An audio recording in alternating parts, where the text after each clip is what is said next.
The island of Elba, located in the Mediterranean, is known for its sandy beaches, mountain hiking, and as the location of Napoleon's first failed exile. By the time of Napoleon's exile to Elba in May 1814, Europe had been at war for just over 22 years. The two main conflicts, the French Revolutionary Wars and the Napoleonic Wars, had led to huge population losses and the political and social reshaping of Europe. Beginning in 1792, France would win a series of conflicts against a European coalition of nations. This is where Napoleon established himself in charge.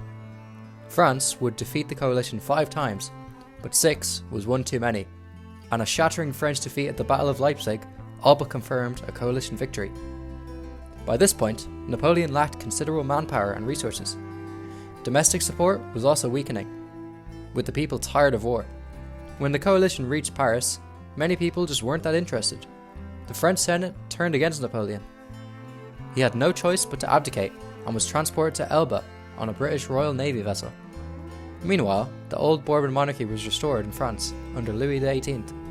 It was almost as if the bloodshed and chaos of the French Revolution had never even happened at all. Of course, the story doesn't end here. Napoleon spent just 10 months in exile on Elba. In that time, he acted as sovereign of the island, improving infrastructure and introducing reforms. Meanwhile, he feared removal to a more remote island, desired his empire back, and believed France would welcome him back due to the unpopularity of the restored Bourbon monarchy. The blunder the coalition made was placing him on an island so close to the mainland, enabling his relatively easy escape.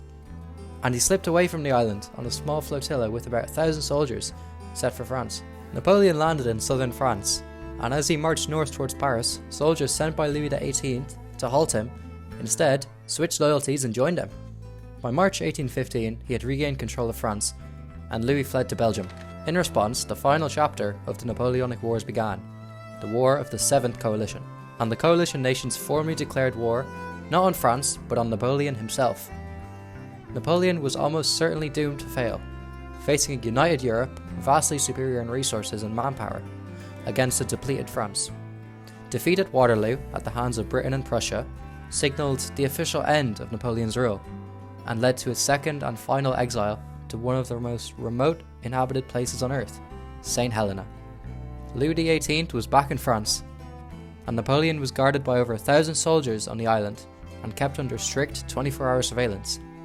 This time, the European leaders weren't taking any chances.